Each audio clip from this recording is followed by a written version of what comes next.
Hello friends, welcome back to my YouTube channel the Wani classes. Guys, आज की हमारी video है topic inductive approach and deductive approach. इसको आप इंडक्टिव डिडक्टिव अप्रोच भी कहते हैं, कई बार इंडक्टिव रीजनिंग या फिर डिडक्टिव रीजनिंग भी कहा जाता है, इंडक्शन डिडक्शन भी कहा जाता है।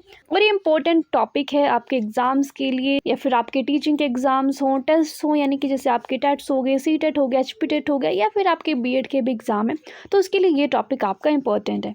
ओके, आपने वीडियो को लाइक नहीं किया तो वीडियो को लाइक करके जाना, और अगर चैनल को सब्सक्राइब नहीं किया तो प्लीज़ डू सब्सक्राइब। ओके, तो चलिए शुरू करते हैं हमारे इंडक्टिव अप्रोच से पहले, उसके बाद हम डिडक्टिव अप्रोच के बारे में डिस्कस करेंगे। ओके, अप्रोच है उसको हम इंडक्टिव रीजनिंग या फिर इंडक्शन भी कहते हैं। और ये जो इंडक्टिव अप्रोच है ये मूव करती है कहाँ से कहाँ तक, known to unknown, which means कि पहले हम बच्चों को उन चीज़ों के बारे में पढ़ाएंगे, उन टॉपिक्स के बारे में पढ़ाएंगे जिनके बारे में वो जानते हैं। ओके, उसके बाद हम वो सब पढ़ाएंगे जिनके बारे में बच्चों ने कब पहले नहीं पढ़ा है। ओके, ये होता है known to unknown. Okay, second point है हमारा कंक्रीट टू एब्स्ट्रैक्ट, यानी कि मूर्त से अमूर्त की ओर। जिन वस्तुओं को हम देख सकते हैं पहले हम वो करवाते हैं, उसके बाद उन सब वस्तुओं के बारे में बताते हैं जिनको हमने नहीं देखा है, यानी कि जिनको हम फील नहीं कर सकते हैं, टच नहीं कर सकते हैं, वो होती हैं सारी एब्स्ट्रैक्ट थिंग्स। ठीक है, थर्ड पॉइंट आता है एग्जाम्पल टू रूल। ये बहुत ही मेन है हमारा, क्योंकि इसमें से क्वेश्चन आपसे पूछा जाता है कि जो इंडक्टिव अप्रोच है वो एग्जाम्पल टू रूल चलती है या फिर रूल टू एग्जाम्पल चलती है। ठीक है, तो ये चलती है एग्जाम्पल टू रूल, और इसका मतलब ये है कि पहले हम बच्चों को एग्जाम्पल देंगे। ओके, सपोज आप बच्चों को पढ़ा रहे हो कि जो एसिड्स हैं वो ब्लू लिटमस पेपर को रेड कर देते हैं। ठीक है, ये हमारा रूल है, बट हम बच्चों को ऐसे नहीं करवाएंगे। हम क्या करेंगे, हम कोई एक सॉल्यूशन लेंगे, कोई एसिडिक सॉल्यूशन लेंगे, फॉर एग्जांपल विनेगर है। ओके, हम विनेगर डालेंगे हमारे ब्लू लिटमस पेपर पर, फिर बच्चा ये ऑब्जर्व करेगा कि वो जो ब्लू लिटमस पेपर है ये रेड टर्न हो गया। ओके, इस तरह से हमने एक एसिड डाल दिया, उस तरह से हम कोई और एसिड लेंगे, जैसे लाइम सॉल्यूशन है। ठीक है, उसमें भी सेम वैसे ही हम करवाएंगे। हम बच्चों को बोलेंगे कि ये लाइम सॉल्यूशन है, ब्लू लिटमस पेपर में आप इस सॉल्यूशन को डालें, फिर इसमें लिटमस पेपर को डिप करो। ठीक है, अब बच्चे देखेंगे कि जो ब्लू लिटमस पेपर है वो रेड में चेंज हो गया है। अब हम बच्चों को बताएंगे कि बच्चों ये क्यों हुआ। ये जो एसिड्स हैं, जो लाइम सॉल्यूशन और जो विनेगर है, ये दोनों एसिड्स हैं, और जो एसिड्स होते हैं वो ब्लू लिटमस पेपर को रेड में कन्वर्ट कर देते हैं। ओके, हम बच्चों को इस तरह से पढ़ाएंगे। तो ये हुआ एग्जाम्पल टू रूल, पहले हमने एग्जाम्पल दिया फिर हमने रूल बताया कि ऐसा होता है। ठीक है, तो ये चलता है हमारी इंडक्टिव अप्रोच में। पर जो डिडक्टिव अप्रोच है उसमें बिल्कुल इसके अपोजिट होगा। आप पहले रूल बताओगे कि बच्चों जो एसिड्स हैं वो ब्लू लिटमस पेपर को रेड टर्न कर देते हैं।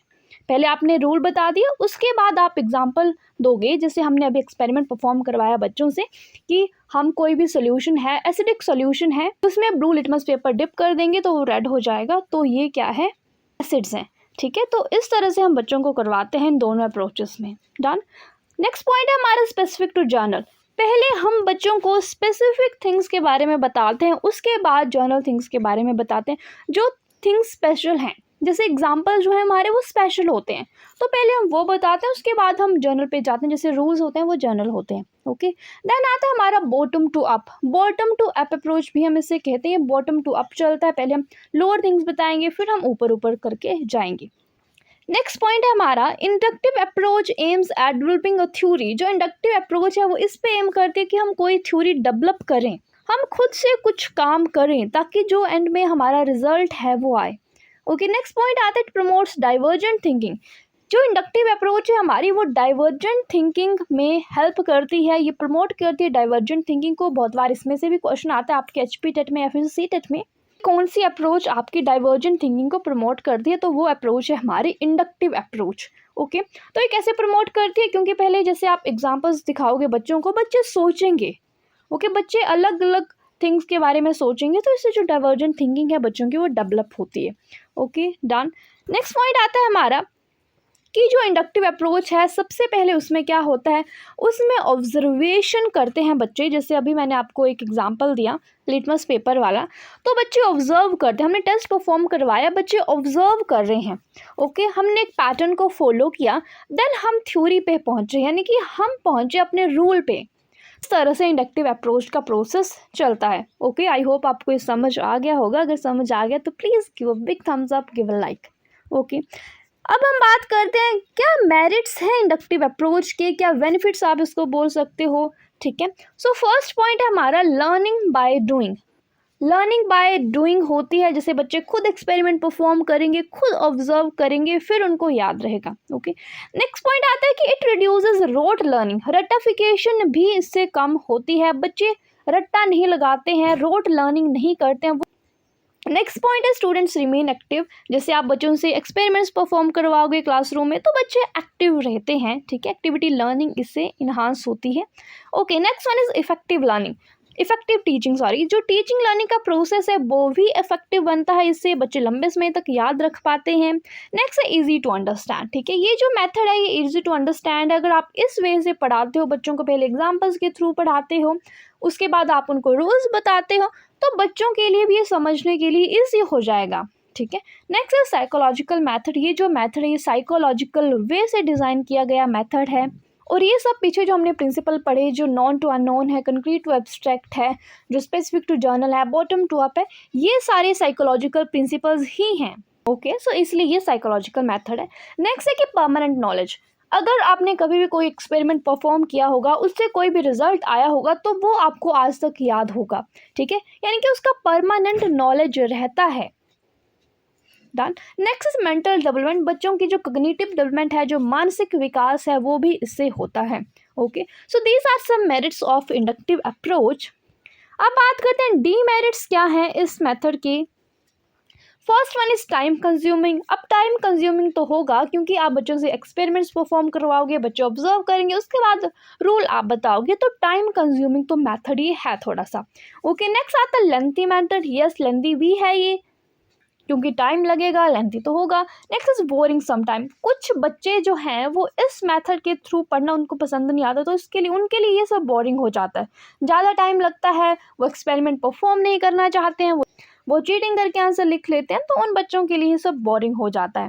और एक पॉइंट ये भी है कि सभी टॉपिक्स को आप इस मेथड के थ्रू नहीं पढ़ा सकते और सभी सब्जेक्ट्स को आप इस मेथड के थ्रू नहीं पढ़ा सकते हो। ओके, स्पेशली जो हमारी साइंसेज होती हैं उसमें हम इन मेथड्स का यूज़ करते हैं, और जो इंग्लिश वगैरह ग्रामर हो गया उसमें हम डिडक्टिव अप्रोच का यूज़ ज़्यादा करते हैं। ठीक है, so these are some merits of this approach. अब चलते हैं हमारी डिडक्टिव अप्रोच पे, जो है हमारी सेकंड अप्रोच। इसको आप डिडक्शन बोलोगे, डिडक्टिव रीजनिंग बोलोगे, एक ही बात है। ठीक है, okay, so it starts out with a general statement and examines the possibilities to reach a specific logical conclusion, which means कि ये जो डिडक्टिव अप्रोच है वो हमारी शुरू होती है एक जर्नल स्टेटमेंट से। जर्नल स्टेटमेंट आप बोल सकते हो एक रूल से, आपने रूल बता दिया, उससे ये शुरू होगी, फिर एंड में हम एक लॉजिकल कंक्लूजन पर पहुंचेंगे। डन। नेक्स्ट पॉइंट आता है हमारा deductive approach moves from unknown to known. ये जो डिडक्टिव अप्रोच है हमारी, वो काम करती है पहले उन वस्तुओं पर जिनके बारे में हम नहीं जानते हैं, जिसके बारे में बच्चे नहीं जानते हैं, पहले हम वो पढ़ाएंगे, उसके बाद हम पढ़ाएंगे जिसके बारे में बच्चे जानते हैं, जो उनके इर्द गिर्द हैं। ठीक है, दिस इज डिडक्टिव अप्रोच। ये बिल्कुल ही अपोजिट है हमारी इंडक्टिव अप्रोच से। नेक्स्ट पॉइंट आता है एब्स्ट्रैक्ट टू कंक्रीट। अमूर्त लेकर मूर्त तक, यानी कि जिन वस्तुओं को आप देख नहीं सकते हो, उनको टच नहीं कर सकते हो, पहले वो पढ़ाओगे, उसके बाद जो आपके सामने है, जिनको आप टच कर सकते हो, फील कर सकते हो, वो करवाओगे।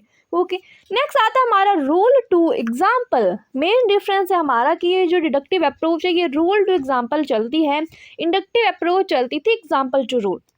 ठीक है, सो रूल किस तरह से, जैसे आप कोई थ्योरी करवा रहे हो बच्चों को, या फिर आप कोई डेफिनेशन करवा रहे हो बच्चों को। फॉर एग्जांपल, अगर आप हिंदी क्लासरूम में हो, आप बच्चों को नाउन पढ़ा रहे हो, संज्ञा पढ़ा रहे हो। ठीक है, आपने बच्चों को उसकी डेफिनेशन बता दी कि noun is the name of a person, place और थिंग।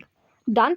उसके बाद आप एग्जाम्पल बताओगे उसके नाउन के। ठीक है, कि किसी सिटी का नाम है, शिमला एक नाउन है, रोहन एक नाउन है, पेंसिल एक नाउन है, तो इस तरह से हम पढ़ाते हैं। ठीक है, this is rule to example, और यहाँ पर हमारा पीछे वाला एग्जाम्पल भी चल जाएगा जो हमने इंडक्टिव अप्रोच में लिया था लिटमस पेपर वाला, ठीक है। सो इस तरह से इंडक्टिव अप्रोच जो है हमारी वो काम करती है। नेक्स्ट पॉइंट आता है जर्नल टू स्पेसिफिक। पहले हम जर्नल थिंग्स करवाते हैं, जैसे रूल्स करवाते हैं, डेफिनेशंस करवाते हैं, उसके बाद स्पेसिफिक थिंग्स यानी कि एग्जाम्पल्स पर हम चलते हैं। देन आता है टॉप टू बॉटम। ये टॉप टू बॉटम अप्रोच है हमारी, पहले टॉप की थिंग्स करवाएंगे फिर हम बॉटम की थिंग्स करवाएंगे। ओके, नेक्स्ट आता है हमारा इट प्रमोट्स कन्वर्जेंट थिंकिंग। ये मेन डिफरेंस है, जो इंडक्टिव अप्रोच थी हमारी वो डाइवर्जेंट थिंकिंग को प्रमोट करती थी, बट जो डिडक्टिव अप्रोच है वो कन्वर्जेंट थिंकिंग को अप्रोच करती है। ओके, नेक्स्ट आता है कि ये mostly use in grammar and maths. ये जो डिडक्टिव अप्रोच है वो मोस्टली यूज़ की जाती है ग्रामर को पढ़ाने के लिए, फिर मैथ्स को करवाने के लिए, क्योंकि मैथ्स में भी मोस्टली हम रूल्स बताते हैं बच्चों को, उसके बाद बच्चे एग्जाम्पल्स को करते हैं, ठीक है। So this is deductive approach. अब देखते हैं मेरिट्स क्या क्या हैं, क्या क्या बेनिफिट्स हैं डिडक्टिव अप्रोच के थ्रू पढ़ाने के। पहला आता है time saving and energy saving. ये जो मेथड है ये टाइम सेविंग है, जल्दी जल्दी टीचर बच्चों को डेफिनेशन करवा देते हैं और फिर उसके बाद उसके एग्जांपल बता देते हैं, ठीक है। और एनर्जी सेविंग भी तो है ही टीचर के लिए। नेक्स्ट आता है इजी फॉर टीचर। टीचर के लिए ईजी हो जाता है, टीचर को कोई ताम झाम नहीं करना पड़ता है कि बच्चे ऑब्जर्व करेंगे, एक्सपेरिमेंट परफॉर्म करेंगे, उसके बाद हम आंसर बताएंगे। सो ये टीचर के लिए ईजी प्रोसेस हो जाता है। ओके, नेक्स्ट आता है beneficial during practice and revision. ठीक है, हर बार तो हम इंडक्टिव अप्रोच से नहीं पढ़ सकते हैं, इसलिए जब हमें रिवीजन करनी होती है, जब प्रैक्टिस करते हैं बच्चे तो उस समय ये अप्रोच हेल्प करती है, ठीक है। नेक्स्ट पॉइंट है हमारा क्विक मेथड। ये पढ़ने के लिए भी क्विक है और पढ़ाने के लिए भी क्विक है। टीचर जल्दी जल्दी पढ़ा देगा, बच्चे भी जल्दी जल्दी पढ़ लेंगे और रटिफिकेशन होगी, रोट लर्निंग होगी इसमें से। So these are some merits of this approach. अब बात करते हैं डीमेरिट्स ऑफ डिडक्टिव अप्रोच। पहला ही है हमारा इट प्रमोट्स रोट लर्निंग। जो रोट लर्निंग है उसको प्रमोट करती है डिडक्टिव अप्रोच, क्योंकि बच्चे जल्दी जल्दी से जो रूल्स हैं, जो डेफिनेशन है, उनको लर्न कर लेते हैं, उनको मेमोराइज कर लेते हैं और उनके एग्जाम्पल्स को भी उसी तरह से लिख देती है, ठीक है। नेक्स्ट आता है नोट साइकोलॉजिकल मैथड। ये जो मैथड है ये साइकोलॉजिकल नहीं है, ये अनसाइकोलॉजिकल मैथड है टीचिंग का। Okay, next is no self activity. इसमें कोई भी सेल्फ एक्टिविटी नहीं है, बच्चे ना ही एक्सपेरिमेंट करते हैं ना ही ऑब्जर्व करते हैं। ओके, सेल्फ एक्टिविटी नहीं होती है इसमें, बस टीचर जो करवा देता है बच्चे उसको जल्दी जल्दी से कॉपी कर लेते हैं, ठीक है। Next is not appropriate for discovery learning. इससे डिस्कवरी लर्निंग नहीं होती है, जो टीचर करवाएगा बच्चे वही लिखेंगे। ओके, अब देखते हैं डिफरेंस क्या है इंडक्टिव और डिडक्टिव अप्रोच में, इंडक्टिव और डिडक्टिव मेथड में। ओके, फर्स्ट डिफरेंस है हमारा, जो इंडक्टिव अप्रोच है वो क्या है, स्लो प्रोसेस है। इसमें हम पहले एक्सपेरिमेंट्स परफॉर्म करवाते हैं, बच्चों को एग्जाम्पल्स देते हैं, उसके बाद हम थ्योरी पे आते हैं, तो ये स्लो प्रोसेस है, जबकि जो डिडक्टिव मेथड है वो क्विक प्रोसेस है। Okay, next is it is full of activity. Inductive method में हम एक्टिविटीज़ करवाते हैं, जबकि जो डिडक्टिव मेथड है इसमें एक्टिविटीज़ का स्कोप थोड़ा कम होता है। Okay, next one is it is a method of discovery. जो इंडक्टिव मेथड है वो डिस्कवरी का मेथड है, इसमें से बच्चे डिस्कवर करते हैं, डाइवर्जेंट थिंकिंग होती है। ओके, बट जो डिडक्टिव मेथड है वो वेरिफिकेशन का मेथड है, इसमें सिर्फ मेथड जो है उनको वेरीफाई ही किया जाता है। Okay, next fourth point is जो inductive method it gives new knowledge. इससे बच्चों को नया नॉलेज मिलता है, बच्चे कुछ सीखते हैं एक्टिविटीज़ के थ्रू। बट जो डिडक्टिव मेथड है उसमें कोई भी न्यू नॉलेज बच्चों को नहीं मिलता है, कोई नया नॉलेज उनको नहीं दिया जाता है, बस जो टीचर करवाता है बच्चे वही लिखते हैं। ओके, नेक्स्ट पॉइंट आता है जो इंडक्टिव मेथड है वो साइकोलॉजिकल मेथड है टीचिंग का, बट जो डिडक्टिव है वो अनसाइकोलॉजिकल मेथड है। Okay, six point is inductive जो मेथड है वो क्या है, टाइम कंज्यूमिंग मेथड है, थोड़ा टाइम ज़्यादा लग जाता है, बट जो डिडक्टिव मेथड है वो टाइम सेविंग मेथड, इसमें कम टाइम लगता है और एनर्जी भी टीचर की कम लगती है, ठीक है। So guys that's all for now. इस वीडियो में बस इतना ही। आगे आपको किस टॉपिक्स पर वीडियो चाहिए आप कमेंट करके बता सकते हो। वीडियो अच्छी लगी हो तो वीडियो को लाइक करके जाना, चैनल को सब्सक्राइब नहीं किया तो please do subscribe and thank you so much for watching. जल्दी मिलते हैं नई वीडियो के साथ। Bye bye, take care.